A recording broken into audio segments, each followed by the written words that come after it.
चलो चालू करिए। ट्रांसफॉर्मर कयो दीकरा ट्रांसफॉर्मर ध्यान आपजो। तो ट्रांसफॉर्मर ની વાત કરીએ તો ટ્રાન્સફોર્મર પાર્ટ પિક્ચર આવે બહુ બધા જોયા કે નહીં બધાએ જોતા રહેવાનું। ચલો ટ્રાન્સફોર્મર કઈ નહીં હું તમને લિંક મોકલી દેવા બરાબર જોયા કરજો। હા ના ના અત્યારે જ જોવાના। ચલો હવે મોટું પણ કહીને ધ્યાન આપો। ટ્રાન્સફોર્મર ખાલી યાદ કરાવું દીકરા। ટ્રાન્સફોર્મરનું કામ શું છે એકવાર ખાલી યાદ કરી દો। જો વોલ્ટેજ હોય વોલ્ટેજ એ વોલ્ટેજ જો બે આવે વોલ્ટેજ અપ કરે વધારે અપ કરે એટલે વધુમાંથી ઓછા કરે વોલ્ટેજ અપ કરે એટલે જો વોલ્ટેજ વધારે તો એને કહેવાય સ્ટેપ અપ ટ્રાન્સફોર્મર અને વોલ્ટેજ ડાઉન કરે ડાઉન એટલે વધારે વોલ્ટેજમાંથી ઓછા કરે તેને સ્ટેપ ડાઉન ટ્રાન્સફોર્મર કહેવાય। વોલ્ટેજ વધારે તો સ્ટેપ અપ ટ્રાન્સફોર્મર વોલ્ટેજ ઘટાડે તો એને સ્ટેપ ડાઉન ટ્રાન્સફોર્મર એમ કહેવાય। એક આવે સ્ટેપ અપ ટ્રાન્સફોર્મર તો બીજું આવે સ્ટેપ ડાઉન ટ્રાન્સફોર્મર। આ ન ભૂલાવવું જોઈએ। આ શું કરે વોલ્ટેજ વધારે નીચામાંથી ક્યાં લઈ જાય ઊંચામાં અને આ ઊંચામાંથી વોલ્ટેજને ક્યાં લઈ જાય નીચામાં। પ્રવાહ એના કરતાં ઊંધું થાય ધ્યાન આપજો। એક વસ્તુ યાદ રાખવાનું વોલ્ટેજ વધતો હોય વોલ્ટેજ અને પ્રવાહ વચ્ચે આઈ વચ્ચે આ બધા મુદ્દા યાદ રાખવાના। એમસીક્યુ બધા આના જ એમસીક્યુ હશે। આઈ વચ્ચે વ્યસ્ત સંબંધ આવે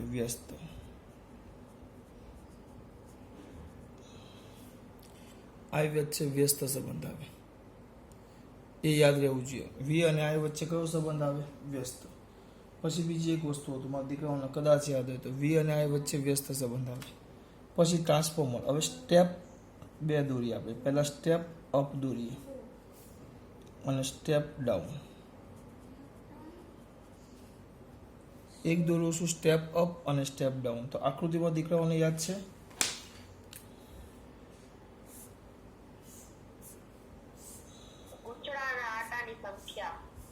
ગૂંચળાના આટાની સંખ્યા બસ એના શેમાં વધારવાની દીકરા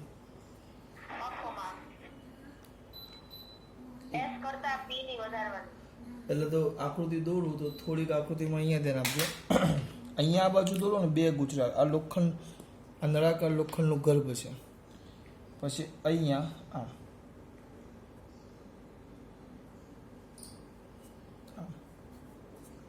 એક બાજુ એસી ઉદ્ગમ જોડવામાં આવે તો બીજી બાજુ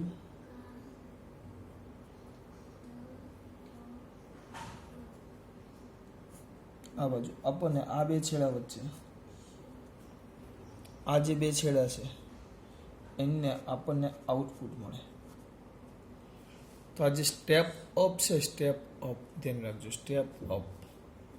તો આ સ્ટેપ અપમાં અહીંયા જે આટા છે અહીંયા આટા આમ જાઓ એમ આટા વધે જો આને કહેવાય પ્રાઇમરી ગૂંચળું અને આ તમારું થઈ જાય સેકન્ડરી ગૂંચળું। તો આ જે પ્રાઇમરી ગૂંચળું છે મેં તમને આગળ વાત કરેલી પાછી એક ને એક વાત થાય છે પ્રાઇમરી ગૂંચળું। તો પ્રાઇમરી ગૂંચળામાં શું હોય કોઈ મારો દીકરો કહેશે આમાં આટા કેવા ઓછા અને તાર જાડો આમાં આટા વધારે એટલે તાર પાતળો।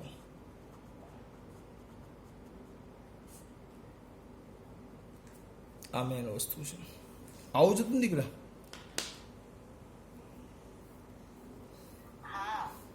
કેમ ભાઈ એકને જ ભણાવેલું મેં એકને જ ભણાવેલું। જવાબ સ્ટેપ ડાઉનમાં આ જે પ્રાઇમરી છે અને આ સેકન્ડરી તો પ્રાઇમરીમાં આટા વધુ અને આમાં આટા ઓછા। બરાબર પછી મેં તમને આખું ડીપમાં પેલો લોજિક સમજાવેલો કેમ વોલ્ટેજ વધે ને કેમ વોલ્ટેજ ઘટે બરાબર। એ આમાં નથી સમજાવતો તો યાદ રાખવાનું તમારે। આખો પેલો તાર જાડો થાય પાતળો થાય અવરોધ વધે અવરોધ ઘટે ને એ બધી વાત કરેલી આપણે। એ આમાં હું નથી કહેતો પણ એ યાદ રાખવાનું। આમાં વોલ્ટેજ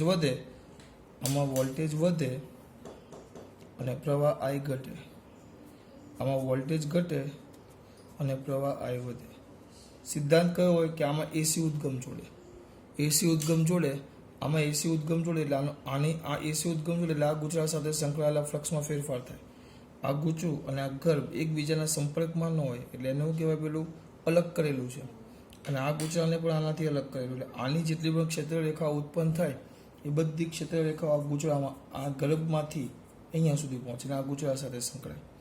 અહીંયા ફ્લક્સમાં ફેરફાર થાય એટલે આની સાથે ફ્લક્સમાં ફેરફાર થાય એટલે અહીંયા તમને આઉટપુટ મળે. એટલે આ કયા સિદ્ધાંત પર કામ કરે? જો સિદ્ધાંત પૂછે તો કયો સિદ્ધાંત આવે? અન્યોન્ય પ્રેરણા. અન્યોન્ય પ્રેરણા સિદ્ધાંત આવે, અન્યોન્ય પ્રેરણા. ધ્યાન રાખજો.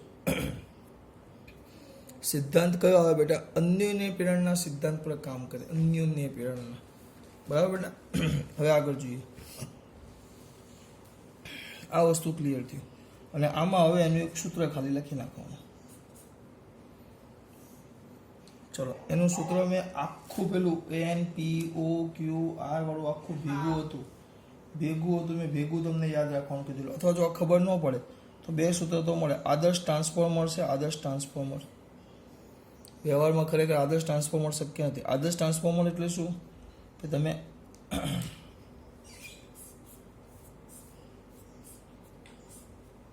આ બાજુ પ્રાઇમરી છે અને આ બાજુ સેકન્ડરી છે, તો પ્રાઇમરીનો જેટલું પણ પાવર થાય અહીંયાથી તમે જેટલો પાવર આપો એ બધો સેકન્ડરીમાં મળે.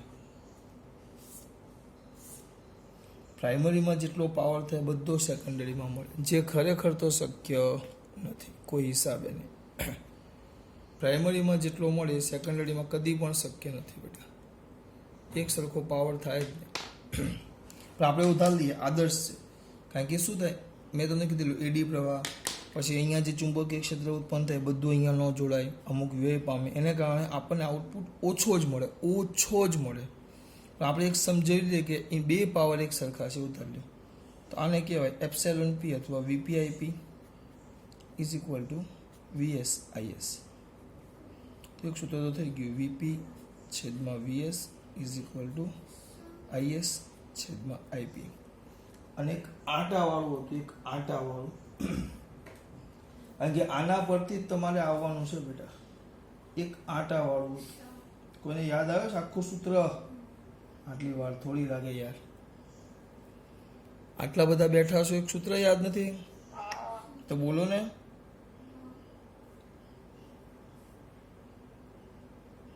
દીકરા, હું કંઈક પૂછું છું.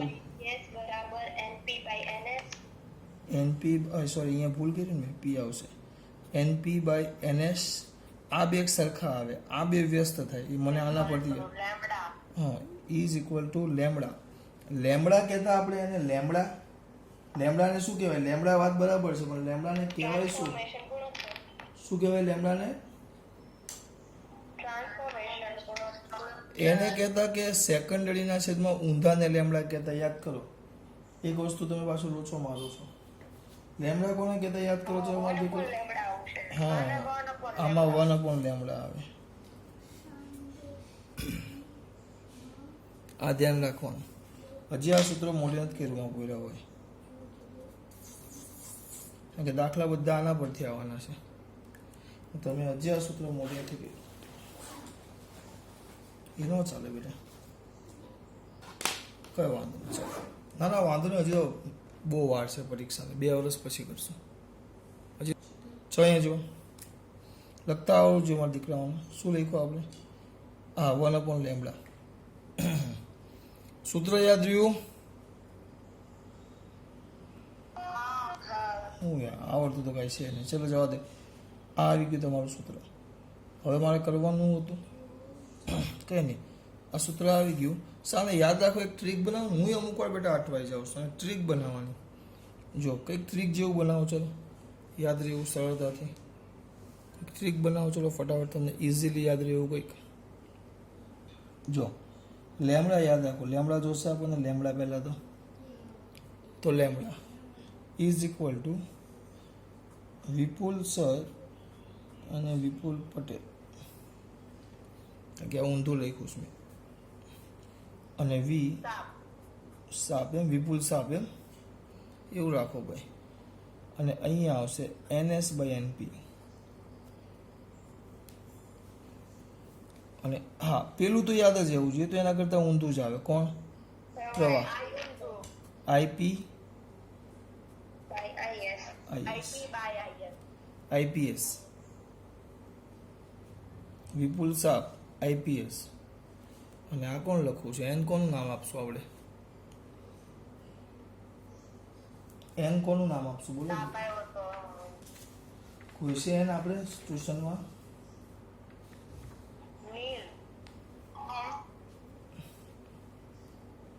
તો એ થઈ જાય નીલ થઈ ગયું ને. લેમડા વિપુલ સાપ, નીલમાં સાપ એટલે વિપુલ જ એમ ને. વિપુલ નીલનો સાપ એમ થયું ને, તો એવું રાખો. અને આ આઈપીએસ.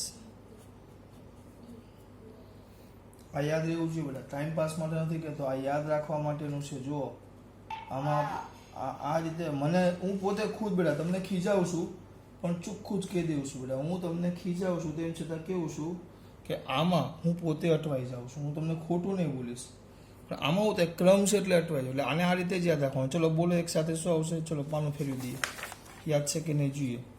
તો લેમડા ટ્રાન્સફોર્મેશન રેશિયો. હવે યાદ રહે વિપુલ સાપ, નીલનો સાપ. હા ભાઈ સમજી ગયો હું. તો પછી ઓમ સાઈનનો તો અજગર ને. આ પાડ દઉં. અને પાછો વિપુલ પાછો આઈપીએસ એ લખવાનું. હા એમ આઈપીએસમાં નહીં આવો તમે, ચોર બનો એવા છો કેમ? આ યાદ રહ્યું. ફરી પાછું યાદ રહ્યું. લેમડા વિપુલ સાપ, નીલનો સાપ, આઈપીએસ. સપનામાં યાદ રહ્યું. ઓકે ચલો તો હવે એને એમસીક્યુ ચાલુ કરીએ. આભાર મને સાપ બનાવવા માટે તમારો ખૂબ ખૂબ. બોલો ક્યાં તમારો દીકરો? 137. ચાલો કરું. પેજ નંબર કયો હતો બેટા? 575. એક મિનિટ.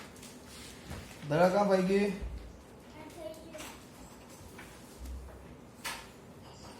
ચલો બોલો બેટા. 137. બોલ દીકરા.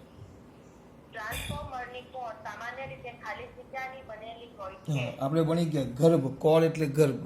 તો આપણે ગર્ભ કયા લોખંડની બનાવીએ? નરમ લોખંડ. આગળ 149. ટ્રાન્સફોર્મરમાં કઈ રાશિ અચરે? હા ટ્રાન્સફોર્મરમાં કઈ રાશિ અચરે? ઇનપુટ ને આઉટપુટ. એટલે આ ટ્રાન્સફોર્મરનો મતલબ શું કે જો આમ છે આપણે આમ ટ્રાન્સફોર્મર આપણે મૂકીએ તો ટ્રાન્સફોર્મર છે ગમે તે એક લઈ લો. હું દાખલા તરીકે સ્ટેપ અપ લેવું છું.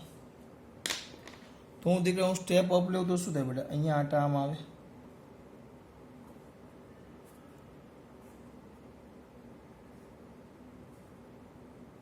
આમ આટા આવે.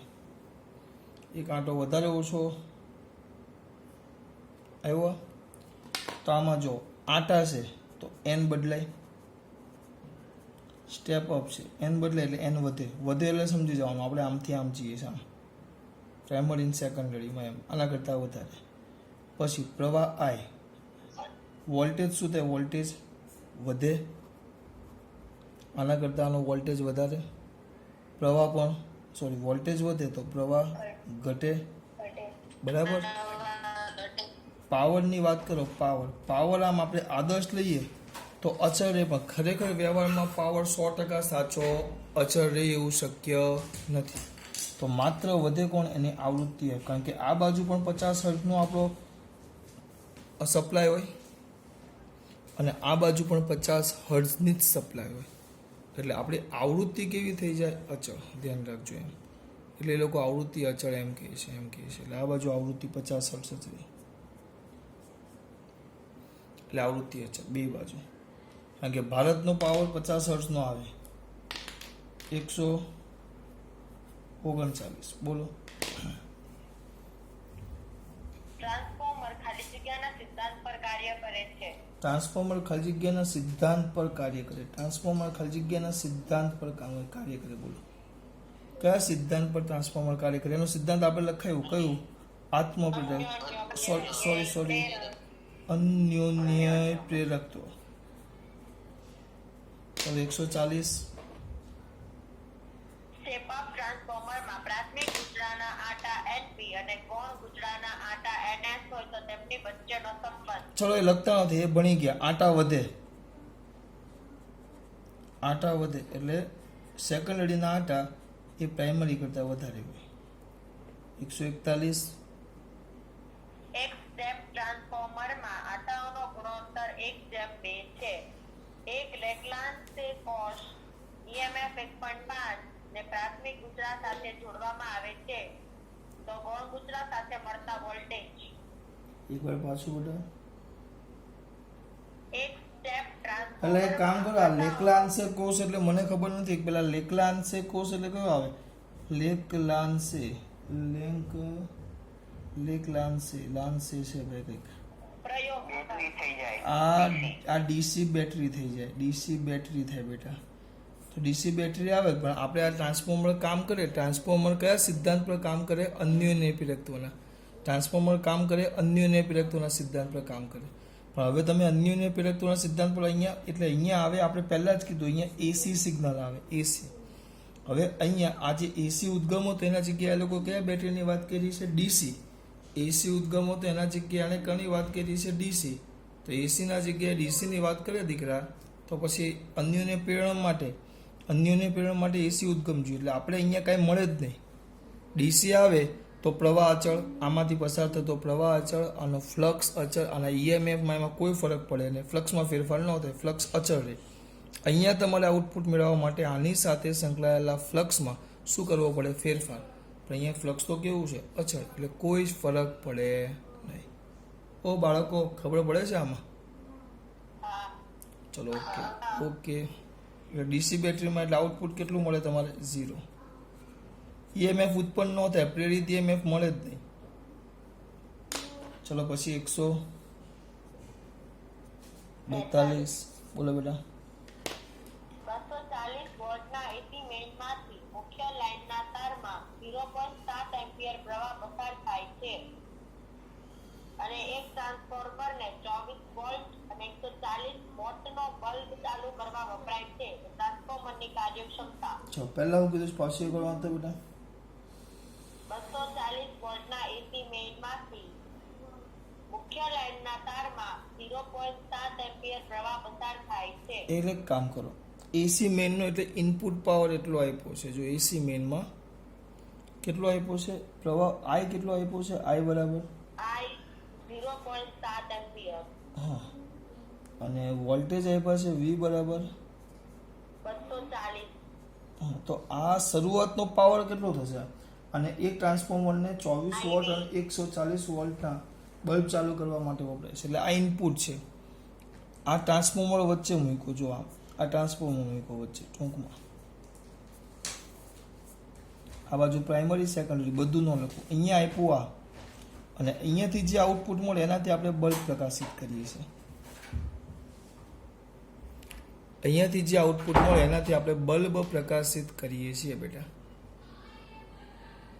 હવે એનાથી આપણે જો બલ્બ પ્રકાશિત કરતા હોય તો આ આઉટપુટ આને એટલે આ આઉટપુટ વડે આ બલ્બ પ્રકાશિત થાય છે. બલ્બ પ્રકાશિત થાય છે. જો અહીંયા આપેલું છે, આ આપ્યું છે 0.7 અને 240 વોટ એમ્પિયર.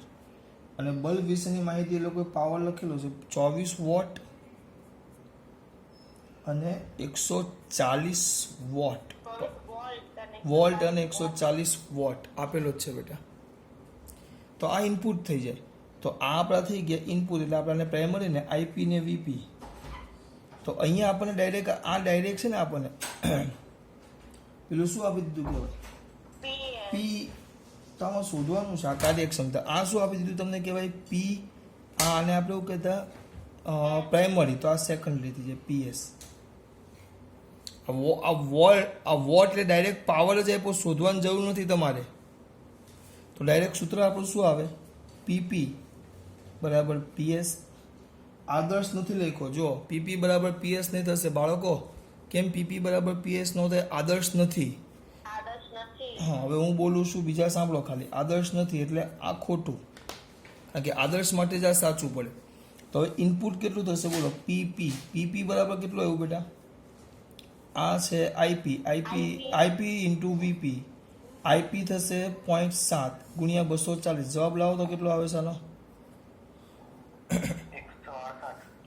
168 વોટ હે આ પીપી આવી ગયું. અને તમારું પીએસ સેકન્ડરી તો આપ્યું જ છે 140. આ તો એના જેવું થયું. તમે આપ્યું, વાસ્તવમાં આવું જ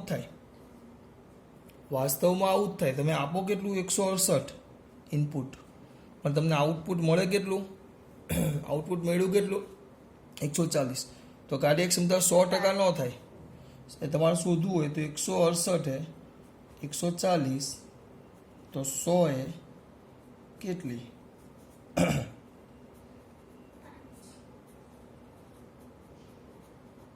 બરાબર કર્યું છે ને?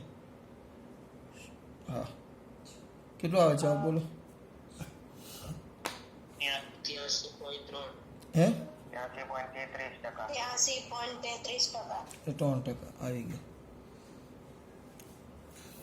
ઓ બાળકો, ખબર પડે છે આમાં? આ વસ્તુ આવે. ચલો આગળ. પછી કયું છે? એના પછી 142, પછી 143. ચલો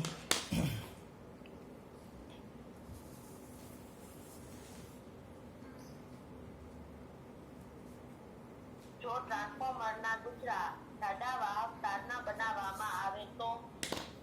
ટ્રાન્સફોર્મરના ગુજરાત કોના બનાવવામાં આવે? જાડા વાહક તારના. પછી બીજું શું છે વિધાન? બસ આટલું જ છે. આવે તો ખરી ગયા. જાડા તાર, તો જાડા તારના બનાવવામાં આવે તો એડી પ્રવાહનો. અહીંયા ધ્યાન આપો. આપણે આગળ વાત થઈ ગઈ. જાડો તાર લ્યો. જાડો તાર હોય તો આપણે સૂત્ર હતું R = ρl/એકર. બરાબર, મેં તમને સમજાવેલું. જાડો તાર હોય તો એ હોય ને, એનો એ વધુ. જાડો તાર R છેદનું ક્ષેત્રફળ વધારે, પણ લંબાઈ કેવી હોય? ઓછી.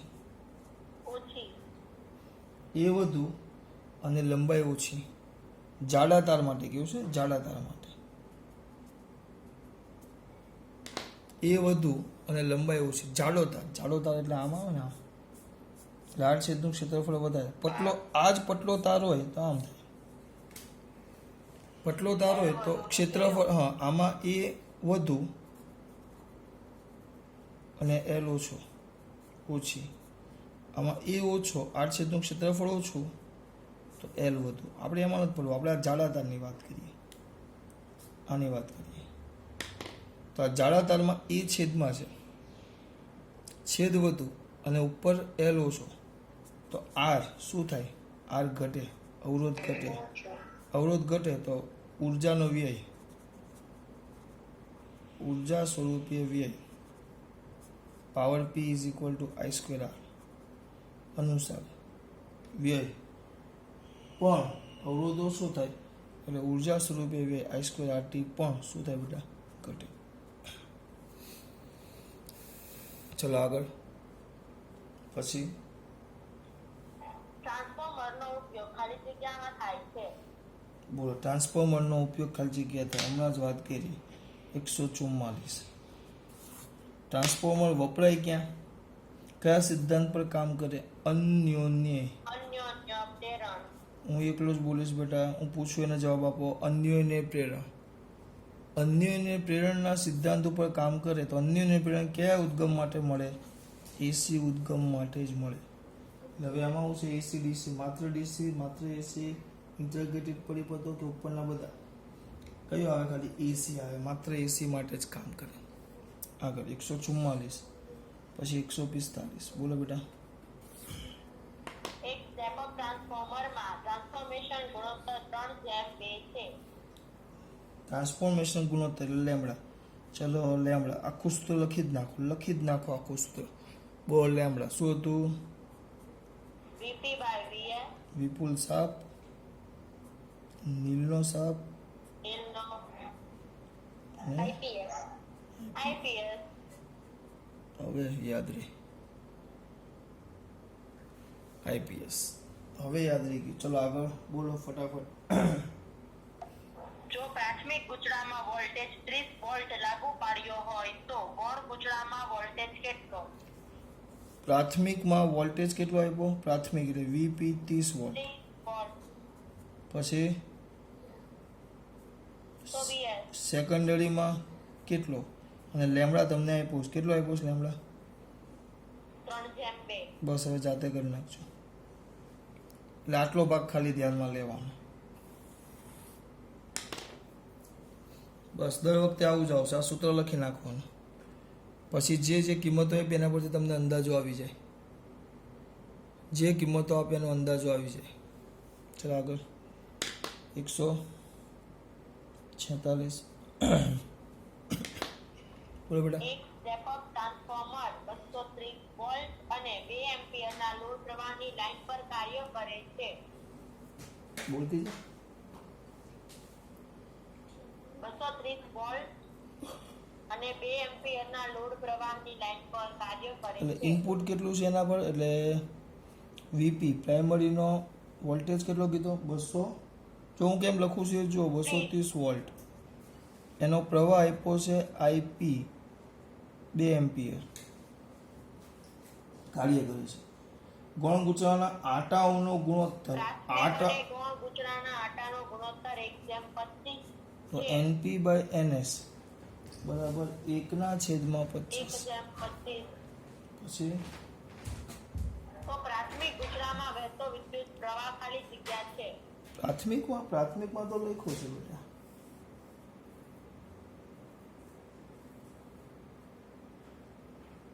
સ્ટેપ અપ ટ્રાન્સફોર્મર 2 એમ્પિયરનો લોડ પ્રવાહ લોડ પ્રવાહ. ઓ સોરી, શબ્દ પર ધ્યાન આપો બેટા. અહીંયા ધ્યાન આપો. ચલો શબ્દ વાપરેલો છે લોડ પ્રવાહ. લોડ પ્રવાહ એટલે આપણે ખબર, લોડ એટલે આઉટપુટ મળે એ. તો એ લોડ પ્રવાહ થાય. એટલે આ આઈપી, આ લોડ પ્રવાહ છે. આઈપી નથી. આ થઈ ગયો તમારો આઉટપુટ એટલે આઈએસ થઈ ગયો. ને આ થઈ ગયો તમારો વીએસ. બસ હવે આપણું સૂત્ર પેલું જ લખી નાખવાનું જે આપણું ફેવરેટ છે. VP VS VS by VP NS by NP is equal to IP by IS. હવે આપણે કઈ કઈ કિંમત આપી? જો તમને પ્રવાહ આઈએસ આપેલો છે, આ બે ગુણોત્તર આપેલું છે. ગુણોત્તર પણ જો તમે પી બાય એસ છે ને એસ બાય પી છે, અને આ તમને શોધવાનું કીધું છે. એટલે આનો ઉપયોગ કરવાનો. દરેકમાં આમ આવશે. ખાલી કિંમત મૂકવામાં ધ્યાન આપવાનું. ભાઈ ખબર પડે હાથ ઊંચો કરે.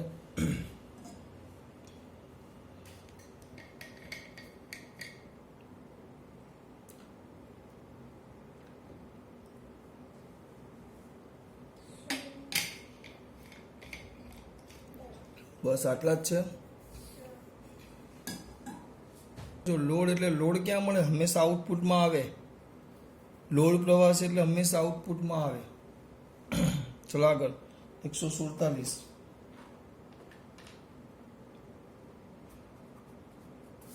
બોલ બેટા. એક ટ્રાન્સફોર્મર 240 વોલ્ટના એસી મેઇન્સમાંથી 140 વોટ 24 વોલ્ટના બલ્બ માટે વપરાય છે.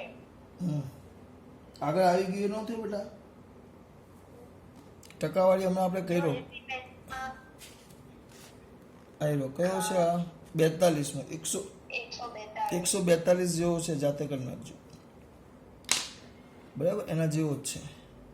148 બોલો બેટા. 148 એક સ્ટેપ અપ ટ્રાન્સફોર્મરમાં ઇનપુટ એસી વોલ્ટેજ 220 વોલ્ટ છે. Input AC voltage. Input voltage એટલે વીપી. શાંતિથી ઉતાવળ નહીં કરવાનું. વીપી 220 વોલ્ટ છે. આગળ જો પ્રાથમિક અને ગૌણ ગૂંચળામાં આટાઓની સંખ્યાનો ગુણોત્તર 1:200 હોય પ્રાથમિક અને ગૌણ. પ્રાથમિક અને ગૌણ એટલે એનપી બાય એનએસ એનો ગુણોત્તર 1/200 હોય તો